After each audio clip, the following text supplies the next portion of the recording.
What's up, everybody? Welcome to the Heron Heads podcast. My name is Julio, and I'm joined today by some friends and fellow Inter Miami fans, Jose and Chris. And on behalf of the guys, we want to thank you for stopping by and joining us on the Heron Heads podcast, your first stop for all things Inter Miami, powered by 786 Sports. Before we begin, a huge shout out to our Chief Heron Heads, Chow and Mari V. Thank you for the continued generous support. And if you'd like to support us on Patreon, you will find a link in the description wherever you are listening, along with links to other fun things like our merch shop and Discord server. So check those out if you're interested. If not, appreciate you being here. Hit the like and subscribe buttons. Leave us a good rating. And we're going to be previewing the upcoming MLS match this weekend between Inter Miami versus LA Galaxy. And also, a lot of news has happened for Inter Miami since we last saw you guys on Sunday. So a lot to get into. But how are you guys doing, Chris and Jose? What's going on? Yeah, Inter Miami's been in the news a lot lately, transfer news, and then LA Galaxy is a good, in my opinion, it's a good get right match. So I think it should be a good one, and we need a good one. Honestly, we need some sort of resurgence and just a complete shellacking of LA Galaxy after the last Orlando match that we had. That just left a bad taste in our mouth. So luckily, it's a long week. They get to rest up. Messi was practicing with the team today, so we may see him again. I see Brian, one of our commenters, he's saying that he's visiting from North Carolina, going to the game. So hopefully you get to see Messi this weekend. But we'll see. We'll see. Lots of news though going on. Yeah, I mean, I'm excited for possible get right game. Like Chris said, I'm hoping we need it. After the shellacking we just got, it was pretty sad and a little. We seem to be Orlando's little kids, and it sucks. This season. This season. Hey, thanks, Dave. Dave joined us after all. So yeah, it sucks right now. Kind of getting into it. I think all that we can look forward to is all the news that we've been getting in the transfer market. That's at least what I'm looking forward to. Messi possibly playing like Montoya just said. I'm hoping he gets back into. If not this game, then we're looking at what next week, Wednesday, possibly for the next Leagues Cup game. But hopefully for your sake, Brian, he comes. But I don't know if he's going to be playing, man. Yeah, that's where I'm at. I don't know if it's worth it, right? Like we can obviously talk about it more, but given that the Leagues Cup kind of between these two matches specifically, like in a micro view, is way more important for Inter Miami's short-term season success than I think we can take LA Galaxy without Messi based on their form this season. But if he's ready, he's going to play, obviously. But if he's even like an inkling of not being ready, he'll sit, and I don't think anyone would have any issue with it. It's not the game test. I mean, him missing what it would be 2 matches, that would be like great if he only missed 2 matches. I mean, obviously people want to see him considering when he went down, right? We ended up winning that game, right? So, which leads us to Wednesday's matchup. I mean, we're sitting pretty in that sense. What I'm worried about is this being a get right game, but ultimately they haven't won the last 3 MLS games. So I'm hopeful that we can continue that trend for them, But I think they lost their last game like 4-0 or something, similar to how we did. Similar to how we lost against Redondo. So it's just they're looking at us like we're looking at them. Yeah, but LA's having like an identity crisis, and that's been like a season-long thing. So again, I'm not saying it won't be difficult, but we should be able to come away with a result, even if Messi doesn't play against the Galaxy. Galaxy will have to travel cross-country, which always is a pain. They gotten better though, Julio, lately. I'm sure, but they're still so average. They've gotten better because they were like they're still bottom of the table, every game. Exactly. They've gotten better than losing every single game. Notice how I said like the last 3 games They had right because before that, yeah, they were like a two game winning streak. No, they only lost in probably in like 7 games. They only lost once in that span. So I mean, I understand what you're saying, but like, without Messi, we don't know what we are. Also, For sure. To be honest, I don't think we know what we are with Messi either. Pass to Messi and let something happen. That's what we are. well, we know that's what's going to happen. When Well, go ahead. No, it's okay. when he's not there. It's when he's not there that I don't. Yeah, I mean, you don't really know what you're going to get because our identity is so closely tied to Messi and Messi dominating the game. And setting the pace, right? And setting the stage, and calming the guys down, and imagine it's like you're going into war, right? Yeah. And you have Achilles. Yeah. Or you go into war and you have just nobody leading you. Like you're gonna feel better when you have. You'd think the hero. In that movie, let's say Troy, right? Troy, you had Achilles, but then you also had the little manager behind him. I forgot his name. I just remember him with a beard. I forgot. That's what I think Busi is, right? He's like the little manager there that's telling people where to go and stuff like that. And then Achilles just goes in and dominates. Yeah, it'll be more like Mascherano, and then Messi's just like, whatever, man. I'm just gonna go do whatever I want. That's exactly what happens every single time. Yeah. Well, let's get into the news first. I think that's the more exciting thing to talk about right now. A lot has happened, like I said, in the last couple days. I don't know if you guys want to start with Drake or if you guys want to start with Redondo. Let's start with Redondo. It's a shame David's not here. He's in the chat, so maybe he wants to join in on the Drake conversation because we were having a little heated discussion earlier. But let's start with Redondo and then we can go into Drake. So Redondo gets sold to Elche, right? Yeah. For $2 million, we paid $8 million. For $2 million, right? For $2 million, like Jose said, we paid $8 million, 8.5, I think it was, or was it 8? I think 7.8. Okay, beautiful. So it's very exact. I'll tell you one thing. Obviously it's a loss, which sucks, right? Like you lost value on a young player, which is doubly bad. Yeah. But I think to some extent you have to cut bait and you have to give the club a little bit of credit for cutting bait and being like, this is not working. It's clearly not working, and we need to move on. You saw what Mike V said? 2.5 for 50% of his rights. Yeah, I didn't know that. That's good because I'm going to tell you something. I don't know if you guys remember in the Club World Cup. One thing that this team did well with? They did well with spacing. They did well with the calmer pace that comes with playing these other great clubs.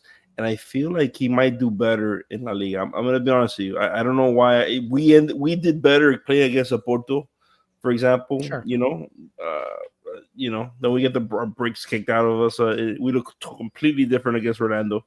It's just funny how it works, right? Yeah. Obviously, Messi. There's so many things, right? I think he needed a change of scenery at this point. Yeah. It wasn't working. It felt like square peg and round hole, and it just wasn't working. No matter how many times we tried. He didn't look bad though in the Club World Cup. Sure, but we're not playing the Club World Cup anymore. The Club World Cup was all of 3 games for us, 4 games for us. No, he wasn't gonna cut it here. So I think it's a net positive. Like obviously we lost money on the transfer, but it allows us to know and have a little bit more clarity into what our starting midfield is or should be. Knowing that it's going to be DePaul, Busquets, and Bright. To me, that's what's going to happen moving forward, and that to me is exciting because now it's not going to be like, oh, is Mascherano going to throw Redondo in there? What is he going to do? Maybe he'll do a little bit of tinkering by putting Segovia in the midfield once Messi gets back in, if he wants to keep Allende in the lineup, which we talked about a lot in the last episode. But to me, that's like a clear signal that Bright has solidified what he's earned, I think, in a starting role in the midfield. I mean, we talk about all the time. He jumps off the screen and like Redondo wasn't doing anything. He other than throwing elbows, he wasn't doing anything. Yeah, Redondo was just eating up space. Really, is what it was. What made it easier to get rid of him? Yeah, it sucks. It's an expensive space eater, but what really made it easy getting rid of him is having the pawn here. That I think told the club, all right, we could definitely get this guy out of here. We have our depth. We have really the guys that we've seen produce plus DePaul. Redondo at that point just becomes a piece that we could move on, cut our ties like Julio said, and maybe the change of scenery is different. The play over there in La Liga is very different than the MLS. Maybe that suits him better. Like you said, Jose, we saw him in the Club World Cup kind of do a little better. Maybe that's just a style of play he needs. Who knows? But I'm glad he's not here anymore. We don't have that doubt of what Mascherano is going to do. We know that it's going to be one of the three or two of the three main guys there, like Julio mentioned. And honestly, I love all three of them. So I don't care what Mascherano does in that at that point. It doesn't have that cloud over our head as, oh, is he going to play Redondo? Oh, why is Redondo playing? He sucks. He doesn't do anything, blah, blah, blah. We don't have to worry about that anymore. Now we just have to focus on Suarez sucking and just hating him all match. But overall, it's a shame, man. You lost money. You lost time because it's a young player at the end of the day. You want to see these young players flower like Gomez did, but it sucks. We just didn't see that happen. But good luck to you, Redondo. It was nice having you. Good riddance. Get out of here. I didn't want to say it, but good riddance. I agree with you guys. I think ultimately it just tells us more so like what we're looking at going forward, and kind of tells Bright, hey man, we believe in you. This is why we're doing it. We just believe in Bright. Straight up. That's what's happening. Mike V said Bright knocking out the 8.5 million and he's making only 80K a year. Yeah, that's basically what happened. His style works better in the MLS than Redondo's style. Straight up. Because you know what sucks is that, and also for the role that he's being asked to play. Like Redondo just wasn't good at what we were asking him to do. Mm-hmm. And he may thrive for that same reason in Elche. Maybe he's a better CDM somewhere else, just doing a different position, because I didn't think that he sucked. There is times moments, but he just always felt like a step behind or a step too heavy. He had a horrible first touch, but maybe that's not his game, and maybe he will find his game better elsewhere. Yeah, and David brings up a good point. Redondo failures a bit on Mascherano, can't develop youth. And we've kind of seen it right now with Mascherano this season with the youth that they brought in. They haven't really taken the next step. We've seen Telasco Segovia kind of take the next step the last few matches, but not really, still not what you want to see. Allende has been a train wreck as of late. Redondo's gone. He hasn't done anything.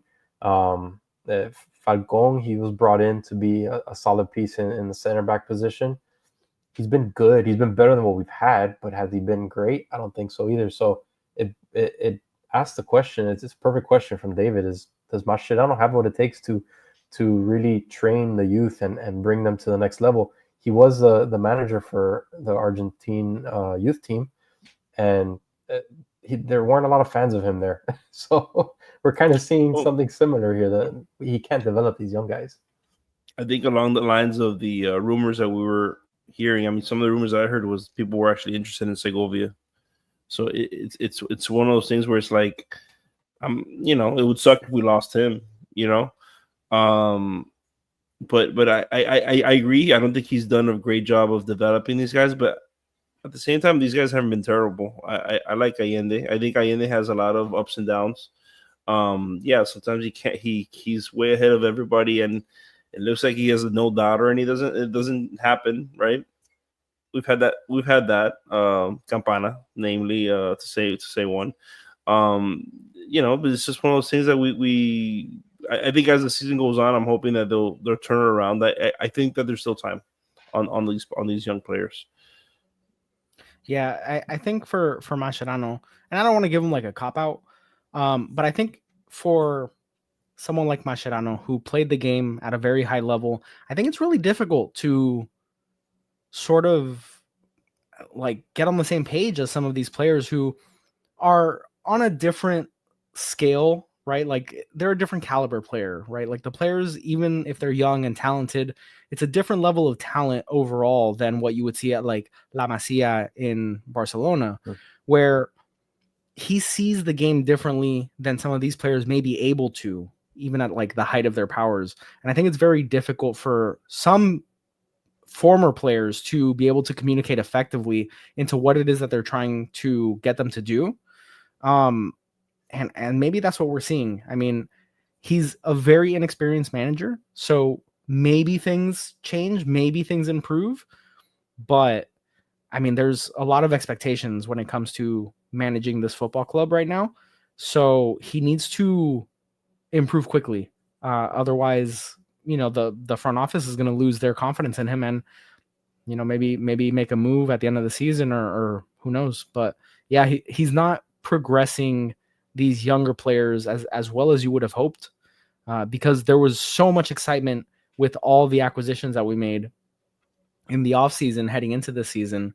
And some of these players just haven't panned out, or they stayed very flat, or even worse, some of them have regressed, right? So we don't want that to happen. And yeah, we'll see. We'll see how things change now. The other big bit of transfer news obviously was the departure of Drake Callender, who got transferred to Charlotte. Drake had been pretty much out all season, between just sitting or being benched, I guess, behind Ustadi. And then he had the sports hernia that has kept him out for, I don't know, 2 months, 3 months. But this one was the one that sort of came up and drew a lot of ire from the fan base, with how it was handled from the front office.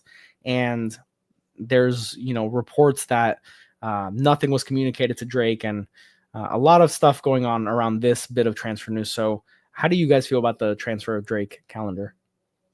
It goes back to how I feel about all the goalkeepers in our team right now. I don't really care about any of them.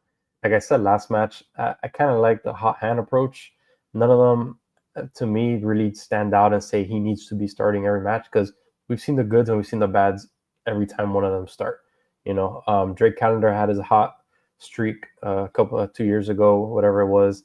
Last year when he started, we didn't see a lot of it. He had his ups and downs.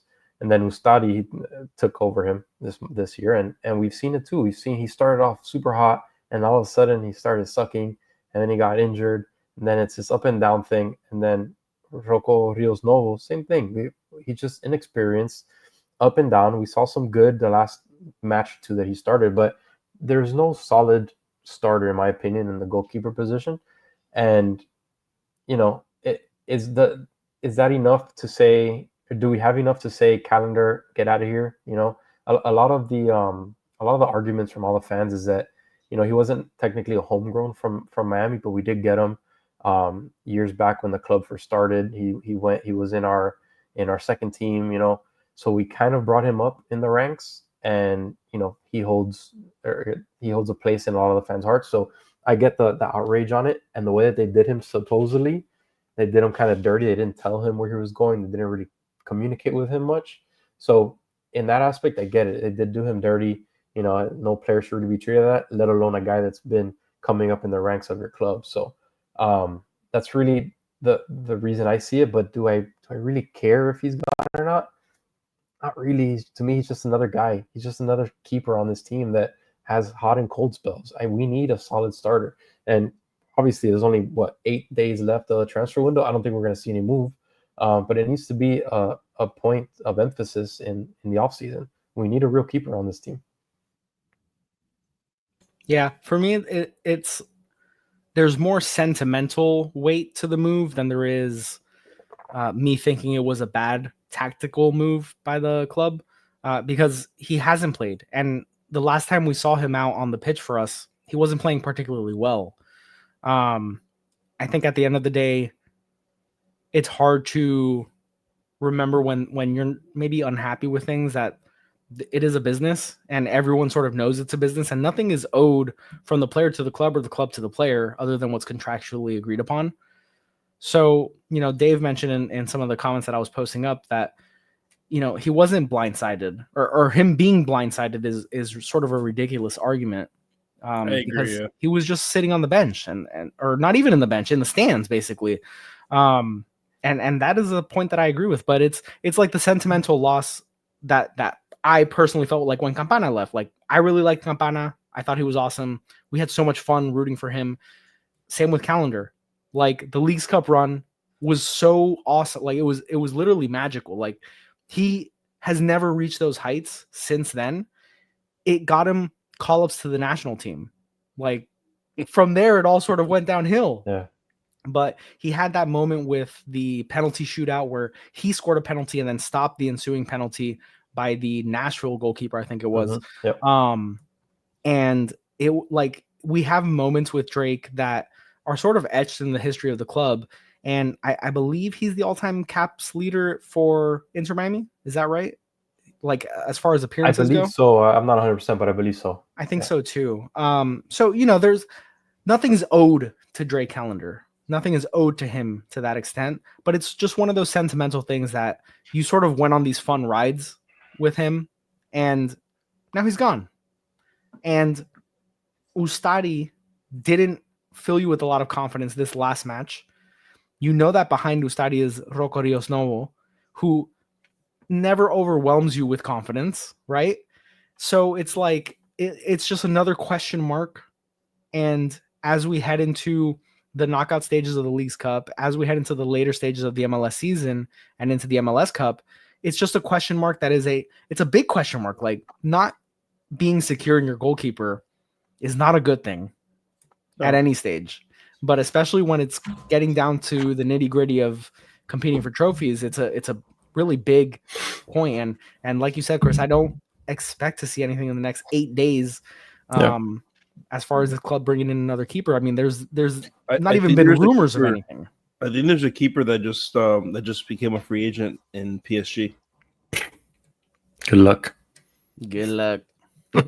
But to kind of have my input on all this, I don't know. I know some people regard him very highly, Drake, as a club legend in a sense. I think some people do. I think the family is a little split on that. I don't think he's a Dan Marino by any means. He's no Don Shula to me. I think the club hasn't been around long enough to have one. So in that sense, I think it's a little bit silly. You know, it's like, okay, he made one good tournament run. The rest, okay. I agree, but it's the one. Not the one trophy, but it's the one. I understand, but competition-based trophy, like the supporter shield. The supporter shield. He was our goalkeeper for the supporter shield. Like, the club doesn't have a lot of history. That goes without saying. So I agree with you, but yeah, there is like in our little world, sure, but like, you know, if we're gonna be what we aspire to be, this is a very small. Oh, in the macro view, he's going to be a blip. Correct. That's my point. Yeah, it's going to be like, oh, do you remember Drake Callender? Oh, yeah, he had that one great run, and then that's it. That's what's going to be. People remember in Miami that Don Shula was fired. People know that. Well, you can't compare that. And he was replaced. No, people know that. And the Dolphins, please, Chris. I'm saying you can't compare that. Is what I'm saying. You cannot compare that. Okay, it's a dumb comparison. Well, but that's my point. That's my point. People remember that. People won't remember Drake Callender in a few years that we released him and he like a dog. They won't remember that. Was he released was he traded like a dog? You could tell me. You could say that, but most players are. This is a business. This isn't this guy. I agree with David. The guy. When has he been playing with us? Has he been practicing? Has he been doing anything with the team related at all? Like, what are we talking about? No, he's been practicing on the side. Been blindsided. You know what I'm saying? Like, blindsided means that you're in it every single day. You're playing. You're trying to get in the mix there.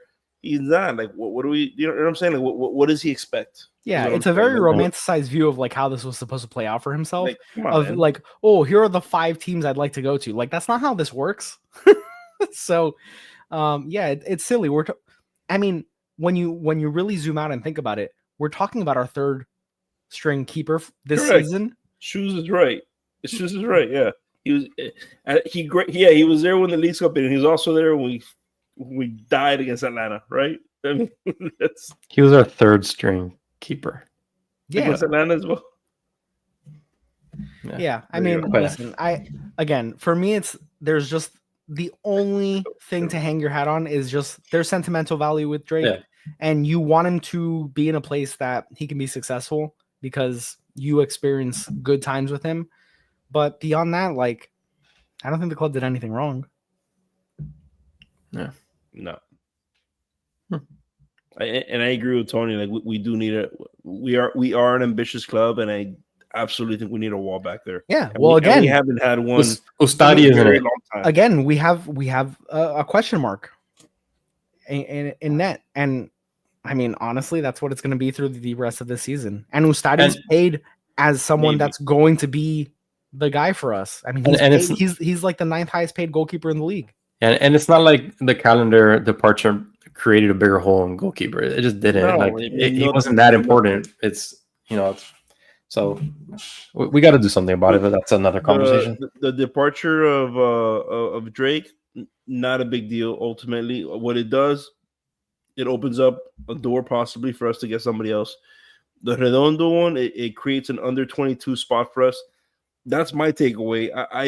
I'm not sad at all that he's gone. It's sad in the sense of like we have to label it as like a failure on our part. That was a failure. You get a young, promising guy from South America, which he was already getting like looks for Europe, and we kind of undercut him in that sense, and we did not make him better. I don't think he improved while under the Inter Miami badge. You know what I'm saying? Like he really and that's unfortunate because you want to be that team that, remember we were talking about last year, that we're that team that South Americans go to before they go to Europe, and we get them better like Gomez. Like that's what we wanted to aspire to. You know what I'm saying? That way we have we have a little bit of a say with these young guys. What are you gonna do, man? It is what it is. Yeah, I agree. And in the grand scheme of things, Drake's departure doesn't mean anything for this club for this season because he hadn't played at all this season. I'm looking now at Toto. I've been hearing that he might be next. Which would that be sad too? Not really. He was a 6.5. I think that we got him at. There's no way. I think that'll be another. I think that'll be another failure. Yeah, he's an important depth piece, more so than the others. Yeah, that's true. I was saying I think he's an important depth piece more so than the others, more so than Redondo and Drake. Yeah. And even if he hasn't gotten better. Like, I don't think they want to play him. That's the thing. Like, I really don't think they prefer not to play him. They prefer to play Noah Allen. He's somewhat of a liability out there at times. So do you really want to play something like that? In the last game, they put Lujan in there. They trust Lujan more than him. I don't think he's that good. No. He's not, but he's not going to get a yellow card with his first bit of action. Yeah. I think these yellow cards mean they care. Passion. Redondo swinging these elbows, for me, it just tells me, wow, you care. Those are fouls of passion. Right. Yeah, could be. But yeah, there is rumors coming out now that Toto could potentially be on his way out. And then there's also rumors of us bringing in another center back, which might make that a net gain for us, depending on how good this center back is. But that's still very early stage. I don't know how much you guys want to talk about it, but Inter Miami is looking at bringing in another center back. It looks like Gonzalo Piovi, thank you, Argentine from Cruz Azul. So yeah, he's youngish. He's 30 or 31 or something like that. So not bad. But we'll see. I don't know much about him, to be honest. Yeah, I had to put that up there because Shu says he agrees with me. First. Beautiful. All right, so that's it for that. I say that's it, but that's all the transfer news that came out in the last 2.5 days. Yeah. So obviously a lot going on with the club. The transfer window starting to get to the late stages here. So clubs are trying to wrap up all their negotiations and solidify the teams that are going to head into the second half of the season.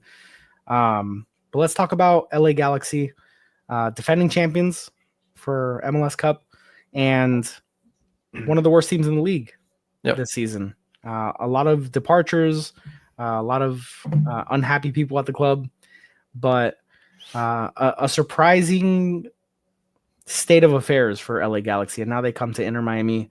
Inter Miami will be looking to bounce back after getting whooped by Orlando. And honestly, I don't see anything to be afraid of when I look at LA Galaxy. They have some players of quality, some players that could give us problems. I think the bigger thing is our weaknesses scare me more than LA Galaxy's strengths, if that makes any sense. Like, I'm more scared of our defense making a mistake than I am of one of their players taking over the game. I just think it's our lack of quality in defense at times, more so than their lack of quality or their abundance of quality. Yeah, I think the big key here is the speed. That last time we played them early last season, I believe. The speed killed us. Yeah, Painsel's. They were like the first. They were the first match last season. No? Yeah, they were the first match last season, and it was actually Painsel's first match and I think Peck's first match as well. Yeah, I think Peck they put him in a little later. Yeah, but those guys could take the top off. They could make things happen, but to be honest, like Julio, like you said, I'm more scared of our guys messing something up. Painsel, he has a track record of not being able to finish. He blows by you. He could get past the defense, but for some reason or another, he cannot get the ball in the back of the net when there's a wide open shot right in front of him. Will we see that again? It's hard to bet on that, but that's what I've seen from Paint. So, I think what we got to take advantage of is their defense. Their defense is atrocious. I want to say it's one of the worst in the league right now. And we have to take advantage of that. I see this as a big Allende game. Hopefully, it's crazy to say, but speaking of guys that can blow by you, but won't finish. Right, exactly. So I see this as a big Allende game. If he could get past his defense, control the ball. I know it's a big ask for him. Control the ball and get the ball in the back of the net. We could create some nice things up there. But it's Allende at the end of the day. Are we going to see that happen? I don't know. It's like who's Allende is going to be obligated to score. Something's got to give. Chess match, baby.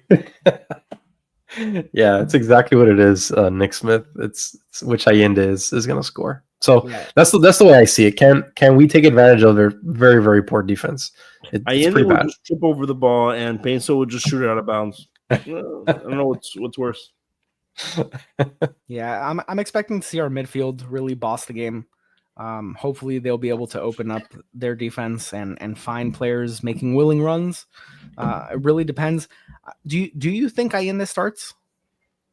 Oh yeah, definitely. Yeah, definitely. Especially if Messi doesn't play again. Yeah, has he been playing poorly? I don't think we got. I don't think we got another choice really. Crema maybe. I don't know. There's rumors of Baltasar maybe making his way into the starting lineup. They say he may be ready to take the next step. We haven't really seen anything from him either, so I don't know. But I don't think they sit Allende. You say we haven't seen anything of him. We've seen 50 minutes of him. Yeah, total. He hasn't been given. It's the same argument as Obando, right? Like we haven't seen anything from him. No, that's what I mean. That's what I mean. We haven't seen anything because we haven't seen him. That's what I mean. Right. Like literally, we haven't. Yeah, we literally haven't seen him. I think in the little minutes we've seen Baltasar, I think I've seen more than I've seen with Obando. But a few minutes I've seen with him. If we're gonna split hairs here, it's not what we're doing here. No, we're not. We're talking about who could come in for Allende. I mean, if there's a game to test that out, it is this game. Which is sort of why I brought it up. Yeah. And honestly, like, what does Fafa have to do to get in to the starting lineup? I mean, whatever. We've seen him in the beginning. They were subbing him in the left and the right both. But lately, every time he gets subbed in, it's been on the left side. And I think Telasco has a very solid grasp of the left side right now. So I'm pretty sure that's why we're not seeing him, to be honest. And like I said, I think Telasco has been slowly getting to the next level. He's not there yet, but he's been showing a lot on the pitch lately. And I think that's why we're really not seeing Fafa. From what I've seen, I don't like him on the right-hand side. He needs to be on the left. But if Telasco has a firm grip on there, then it's hard to really put him in there. I could see him for Suarez, but we're never going to sub Suarez out. No, unfortunately. Yeah, I would be so curious in like just a change of system where you have Fafa and Suarez both out there. Yeah. Even if it's just two strikers. We said this so many times last season too with Campana and Suarez. They almost fought the last game they were together. That's true. I mean, Suarez wants to fight everyone at all times. That's the blows up there. Just the ball's right on the other side, and they were just ready to throw down right there. Yeah. What are you gonna do? So What are you guys thinking for score predictions? We don't have Beluga here today. We What a don't. shame. We don't. All right. I don't have anything. You don't have anything to put on your head? No? All right. It's fine, guys. Let's just give our predictions here. What are we gonna do? All right, I'm gonna go with a definite Miami win. I think we're gonna do 3-2. It's gonna be exactly what I said. Both of our defenses are the question marks in this match. And it's gonna be who can score the most. Easy as that. 3-2, Miami wins. Suarez gets a goal. Allende gets a goal. And let's do Segovia gets another outside the box. Jose? 2-1. Both teams score. 2-1 who? Miami. Suarez scores. And Allende bounces back. Gets himself a goal as well. I'm going to say... where Allende prospers. I'm going to say 3-1 with Segovia scoring. I think DePaul scores again, and I think Baltasar gets on the score sheet. That'll be nice. I mean, that would be incredible Vegas odds. Yeah, if you bet all three, yeah, I would say so. So we got a Beluga score prediction coming in right here. We got a 2-2 prediction from Dave. Very boring. Thank you for participating. Thank you, Dave, for that. Appreciate it. But so there you have it. So Suarez would make the Dalai Lama mad. The match is Saturday at 7. Is that right? 7 or 7:30? 7:30. Saturday, 7:30. And we will be live immediately following the match to break down all the action. And for those of you that are interested, we will be doing we are starting a new show called Shots on Goal. That will be over on the 786 Sports Network. So you can find them on YouTube, follow. We'll be live on Sunday to do a watch along for Premier League's opening match week. We'll be watching Chelsea versus Crystal Palace. So we'd love if you guys could support us additionally over there. So go check out that channel, 786 Sports on YouTube. And we will be live again Sunday morning. And we will be live on this channel Saturday night after the LA Galaxy match. And thank you guys for tuning into the Heron Heads podcast, your first stop for all things Inter Miami, powered by 786 Sports. And we will see you guys Saturday night. So have a great night. Have a great rest of your week. And peace.